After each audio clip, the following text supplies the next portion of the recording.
அரசியல் மேடை நேயர்களுக்கு அன்பு வணக்கம். ஸ்ரீவில்லிபுத்தூர் கோயிலில் இசைஞானி இளையராஜா அவர்களை கருவறைக்குள் அனுமதிக்கவில்லை அப்படின்னு ஒரு செய்தி. இந்த செய்தி முழுக்க முழுக்க வதந்தி அப்படின்னு நான் சொல்லலைங்க, இளையராஜா அவர்களே சொல்லிட்டாரு. நடக்காத ஒன்றை நடந்ததாக சொல்கிறார்கள் ரசிகர்கள், மக்களும் இந்த வதந்தியை நம்ப வேண்டாம் அப்படின்னு இளையராஜா அவர்கள் ட்வீட்டே போட்டார். அப்புறம் எதற்கு இந்த மாதிரி ஒரு வதந்தியை பரப்புனாங்க அப்படின்னு பார்த்தீங்கன்னா, அதாவது நேற்று ஒரு சம்பவம் நடந்தது. அந்த சம்பவத்தை மறைப்பதற்காக இந்த மடைமாற்றம் நடந்திருக்கிறது.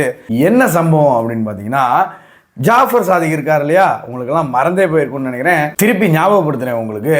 யார் அப்படின்னு பார்த்தீங்கன்னா, திமுக நிர்வாகி. போதைப் பொருள் கடத்தலில் இடியிடம் சிக்கிய திமுக நிர்வாகி தான் நம்ம ஜாஃபர் சாதிக்கு. அந்த ஜாஃபர் சாதிக்கை இடி விசாரித்ததில் ஒரு திடுக்கிடும் தகவல் ஒன்று வெளியாகி இருக்கிறது. என்ன தகவல் அப்படின்னு பார்த்தீங்கன்னா, அப்படி என்னப்பா ஒரு திடுக்கிடும் தகவல் அப்படின்னு பார்த்தீங்கன்னா, இந்த போதைப் பொருள் கடத்தலில் இந்த போதைப் பொருளால் வந்த கருப்பு பணத்தை வெள்ளை பணமாக மாற்றுவதற்கு தமிழக பாடநூல் கழகம் மறைமுகமாக உதவி செய்திருக்கிறது. அதாவது இந்த கருப்பு பணத்தை வெள்ளை பணமாக மாற்றுவதற்கு தமிழக பாடநூல் கழகத்தை பயன்படுத்தி இருக்கிறார் ஜாஃபர் சாதிக். தமிழக பாடநூல் கழகம் யார் கண்ட்ரோலில் இருக்கு? திமுக கண்ட்ரோலில் இருக்கு. அப்போ திமுகவுக்கு தெரியாம, திமுகவோட நாலேஜுக்கு வராம, அந்த முதல் குடும்பத்தோட நாலேஜுக்கு வராம இந்த வேலையெல்லாம் நடந்திருக்கும்னு நம்புறீங்க நீங்க? கிடையாது. அப்படி நடக்க வாய்ப்பே கிடையாது. சிறு துரும்பு கூட அவங்க நாலேஜுக்கு போகாமல் இங்கே எதுவுமே பண்ண முடியாது. அதுதான் உண்மை. ஆனால் இந்த விஷயத்தை மறைப்பதற்காக இந்த நாடகம் இளையராஜா விவகாரத்தை பேசு பொருளாக மாற்றி இருக்கிறது. இந்த திமுக அரசு எவ்வளோ ஃப்ராடுத்தனம் பண்ணுறாங்கன்னு பார்த்தீங்களா? அதாவது மீடியா வச்சு, இளையராஜா வச்சு இவங்க அந்த விஷயத்தை மறைச்சிட்டாங்க. அவங்க மறைச்சா என்ன, நம்ம சொல்ல தானே போகிறோம் நம்ம சேனலில். சரிங்க, அப்படி தான் இளையராஜாவே போகட்டும், கருவறைக்குள்ளே அனுமதிக்காமே இருக்கட்டும். கருவறைக்குள்ளே என்ன வேலை சொல்லுங்கள்? சாமி கும்பிட போகிறீங்க, ரைட்டு, சாமி கும்பிட போகிறீங்க, சாமியை கும்பிட்டு வர போகிறீங்க. கருவறைக்குள்ளே என்ன வேலை? அதாவது இளையராஜா அவர்களுக்கு மட்டும் இல்லை, யாராக தான் இருக்கட்டும், நானாக இருக்கட்டும், இந்த வீடியோ பார்த்துக்கிட்டு இருக்க நீங்களாக கூட இருக்கட்டும், யாராக வேணுமா இருக்கட்டும், கருவறைக்குள்ளே என்ன வேலை? கோயிலுக்கு போகிறோம், சாமி கும்பிட்றோம், வரோம், அவ்வளோதானே. உடனே கருவறைக்குள்ளே அனுமதிக்கல. கருவறைக்குள்ளே இளையராஜா மட்டும் இல்லையா, நானும் போக முடியாது, இந்த வீடியோ பார்த்துட்டு இருக்க நீங்களும் போக முடியாது, யாரும் போக முடியாது. அதற்கப்புறம் நேற்று நம்ம செய்தி சேனலை வச்சு ஒரு விஷயம் பண்ணாங்க திமுக. எல்லாரும் கவனிச்சிங்களா அப்படின்னு தெரியல, எத்தனை பேர் கவனிச்சிங்கன்றதும் தெரியல. அதாவது மற்ற மாநிலங்களை கம்பேர் பண்ணி தமிழ்நாட்டோட மின் கட்டணம் ரொம்ப குறைவு பாருங்க. கேரளாவில் இவ்வளோ மின் கட்டணம், கர்நாடகாவில் இவ்வளோ மின் கட்டணம், மகாராஷ்டிராவில் இவ்வளோ, உத்தரப்பிரதேசில் இவ்வளோ, இந்த மாநிலத்திலலாம் தமிழ்நாட்டை விட அதிகமாக இருக்குது. தமிழ்நாட்டில் மட்டும்தான் இந்த இந்தியாவிலே மின் கட்டணம் மிக மிக குறைவு. அப்படி ஒரு நல்லாட்சியை கொடுத்துக்கிட்டு இருக்கோம் நாங்கள் இந்த தமிழக மக்களுக்கு அப்படின்றதுக்காக எல்லா செய்தி சேனல்கள்லையும் இந்த தரவுகளை கொடுத்து வெளியிட சொன்னிச்சு இந்த திமுக அரசு. அதாவது இதில் ஒரு உண்மை என்னன்னு பார்த்தீங்கன்னா, நல்லா புரிஞ்சுக்கணும். நீங்கள் இந்த விஷயத்தை தான் நல்லா புரிஞ்சுக்கணும். அதாவது ஒரு மாதம் 200 யூனிட் நீங்கள் பயன்படுத்துறீங்கன்னு வச்சுக்கோங்க, 450 ரூபா பில்லு வருது. அடுத்த மாதம் ஒரு 200 யூனிட் யூஸ் பண்ணுறீங்கன்னு வச்சுக்கோங்க, அதுக்கு ஒரு 450, ஓகேவா? இப்போ 2 மாதத்துக்கு சேர்த்து கட்டும்போது 900 ரூபா வருதா? அதாவது மாதம் கட்டும்போது 450, 2 மாதத்துக்கு ஒருக்கா கட்டும்போது 900 ரூபா. 900 ரூபா தான் நீங்கள் கட்டணும். மொத்தம் 400 யூனிட்டு. 400 யூனிட்டுக்கு 200 யூனிட்டுக்கு 450னா 400 யூனிட்டுக்கு நீங்கள் 900 ரூபா கட்டணும். ஆனால் 400 யூனிட்டாக 2 மாதத்துக்கு ஒருக்க இவங்க எடுக்கும்போது, அந்த ஸ்லாப் பண்ணும்போது 1440 ரூபா வருது. ஓகேங்களா? எவ்வளோ பெரிய ஃப்ராடுத்தனம்னு பாருங்கள். மக்களை எப்படி முட்டாளாக்குற வேலைன்னு மட்டும் பாருங்கள், எவ்வளோ முட்டாளாக்குறாங்கன்னு மட்டும் பாருங்கள். 540 ரூபா எக்ஸ்ட்ரா கட்டுறாங்க. ஏன் அதை சொல்லுங்கள் சார் டிவியில். அதை விட்டுட்டு கர்நாடகாவுக்கு இவ்வளோ, கேரளாவுக்கு இவ்வளோ, அதெல்லாம் எங்களுக்கு தேவையில்லை. தமிழக மக்களுக்கு கர்நாடகாவில் எவ்வளோ, கேரளாவில் எவ்வளோ, உத்தரப்பிரதேசில் எவ்வளோ, அதெல்லாம் எங்களுக்கு தேவையில்லை. தமிழ்நாட்டில் எங்களுக்கு எவ்வளோ அதை சொல்லுங்கள். இதை பற்றி அண்ணாமலை அவர்களும் தெளிவாக உங்களுக்கு விவரிக்கிறார். அதை நல்லா கேட்டுவாங்க, கவனமாக கேளுங்க. ஆனால் இந்த மின்சார கட்டணத்தை பொறுத்தவரை நம்முடைய அன்பு சொந்தங்கள் ஒரு விஷயத்தை புரிந்து கொள்ள வேண்டும். குறிப்பாக இன்னைக்கு தமிழக அரசு பார்த்தீங்கன்னா, மக்களை முட்டாள் ஆக்குவதற்காக மற்ற மாநிலத்தினுடைய மின்சார கட்டணத்தை ஒப்பீடு செய்யறாங்க.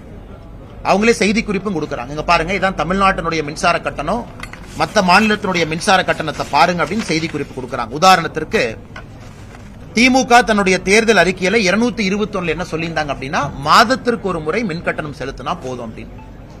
இன்னைக்கு மாதத்துக்கு ஒரு முறை மின் கட்டணம் செலுத்தாதனால வரக்கூடிய பிரச்சனை. பக்கத்து மாநிலத்தில் மாதத்துக்கு ஒரு முறை செலுத்துறாங்க. இன்னைக்கு மின் கட்டணம் மாதத்துக்கு ஒரு முறை செலுத்தாதனால வரக்கூடிய பிரச்சனை பாருங்க. உதாரணத்திற்கு கோயம்புத்தூர்ல நான் 200 யூனிட் பயன்படுத்துறேன், மாதத்திற்கு ஒரு முறை மின் கட்டணம் செலுத்துறேன் அப்படின்னா 450 ரூபாய். ஆனா 2 மாதத்துக்கு ஒரு முறை நான் செலுத்துறேன், அப்ப இந்த மாசம் 200, அடுத்த மாசம் 200. அப்ப 2 மாதத்துக்கு ஒரு முறை நான் 400 யூனிட் மின் கட்டணம் செலுத்தும் பொழுது அது 1440 ரூபாய். இப்ப மாதத்துக்கு ஒரு முறை செலுத்தினா இந்த மாசம் 450, அடுத்த மாசம் 450, 900, 200 யூனிட்டுக்கு. ஆனா 2 மாதமும் கால்குலேட் பண்ணி ஒரே 400 யூனிட்டா ஸ்லாப் எடுத்து போட்டாங்கன்னா அது 1440. நான் 540 ரூபாய் வெறும் 200 யூனிட் மின்சாரம் பயன்படுத்தினால இழப்பு எனக்கு 540 ரூபீஸ். இப்ப 300 யூனிட்டுக்கு போலாம். இன்னைக்கு நான் 300 யூனிட் மாசத்துக்கு பயன்படுத்துறேன் அப்படின்னா எனக்கான மின் கட்டணம் 705 ரூபாய்.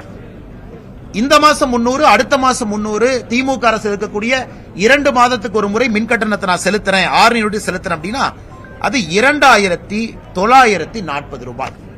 அப்ப 1410 ரூபாய் எங்க இருக்குங்க? 2940 ரூபாய் எங்க இருக்கு?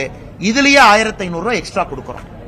அதனால்தான் மாதம் ஒரு முறை மின்சார கட்டணம் செலுத்துவதற்காக திராவிட முன்னேற்ற கழகத்தினுடைய அரசு சொல்லியிருக்கக்கூடிய வாக்குறுதி 221 நிறைவேற்றினாங்கன்னா குறைந்தபட்சம் தமிழகத்தில் யாராக இருந்தாலும் 6000 ரூபாய் குறைந்தபட்சம் அவங்களுக்கு சேமிப்பு கிடைக்கும். இது பக்கத்து மாநிலத்தில் பண்ண ஆரம்பிச்சிட்டாங்க. ஆனா திமுக இதை மறைப்பதற்காக பக்கத்து மாநிலத்தில் 1 மாசமும் இங்க 2 மாசமும் ஸ்லாப் மாறும். அதை வச்சு ஒரு கம்பாரிசன் காட்டிக் கொண்டிருக்கின்றார்கள். இதனால பிரச்சனை என்னன்னாங்கன்னா, அடுத்து நீங்கள் அண்ணன் கேட்ட கேள்வி, குறிப்பாக கமர்ஷியல் கனெக்ஷன்ஸ் நீங்க போனீங்கன்னா நான் சொல்லி இருப்பது இன்னும் 2-3 மடங்கு பெருசா இருக்கு. இது தமிழகத்தினுடைய தொழில் வளர்ச்சிக்கு ஒரு மிகப்பெரிய தேக்க நிலையை உண்டாக்கி இருக்கு. எங்களுக்கு தேவை தமிழ்நாட்டில் 1 யூனிட் மின்சாரம் யூஸ் பண்ணா அதற்கு சார்ஜஸ் எவ்வளோ, அந்த 1 யூனிட்டுக்கு மின் கட்டணம் எவ்வளோ, அப்போ 200 யூனிட்டுக்கு எவ்வளோ அப்படின்னு மக்களே கால்குலேட் பண்ணிக்குவாங்க. நீங்கள் 1 யூனிட்டோட காசு சொல்லுங்கள், அதை விட்டு எதையுமே சொல்கிறதில்ல. போட்டு உழப்பி மக்கள்கிட்ட இருந்து எப்படி அவங்க பணத்தை பிடுங்கலான்னு தான் பார்க்குது இந்த அரசு. அதற்கப்புறம் அண்ணாமலை அவர்கள் இன்றைக்கி ஒரு விஷயத்தை பேசியிருக்காரு. என்னன்னு பார்த்தீங்கன்னா, கேரளாவிலேருந்து குப்பைகளை கொண்டு வந்து தமிழ்நாட்டில் கொட்டுறாங்க, அதற்கு திமுக அரசு நடவடிக்கை எடுக்கலை அப்படின்னா நாங்களே திருப்பி அந்த குப்பையெல்லாம் அள்ளி லாரியில் கொண்டு போய் திருப்பி கேரளாவிலே கொட்டிடுவோம், அது கண்டிப்பாக நடக்கும் அப்படின்னு அண்ணாமலை அவர்கள் ஒரு அறிவிப்பை கொடுத்திருக்கிறார் என்று. யார் வேணுமா கொட்டிக்கங்க, திமுக அரசு ஆளுது. கேரளாவா கொட்டிக்க குப்பையை, கர்நாடகாவா நீ கொட்டிக்க, ஆந்திராவா நீ மட்டும் ஏன் சும்மா இருக்க, நீ கொட்டிக்க. அப்படிதான் இருக்கு இந்த ஆட்சி. அதாவது அந்த ஜாஃபர் சாதிக் மேட்டரை மறைக்கிறதுக்கு அந்த பாடநூல் கழகத்தை யூஸ் பண்ணியிருக்காங்கல்ல, அந்த கருப்பு பணத்தை வெள்ளையா மாத்துறதுக்கு, அந்த விஷயத்தை மறைக்கிறதுக்கு எத்தனை நாடகம் போட்டிருக்காங்கன்னு பாருங்க. ஒன்று, இளையராஜாவை கருவறைக்குள்ள அனுமதிக்கலையா, அது ஒன்று.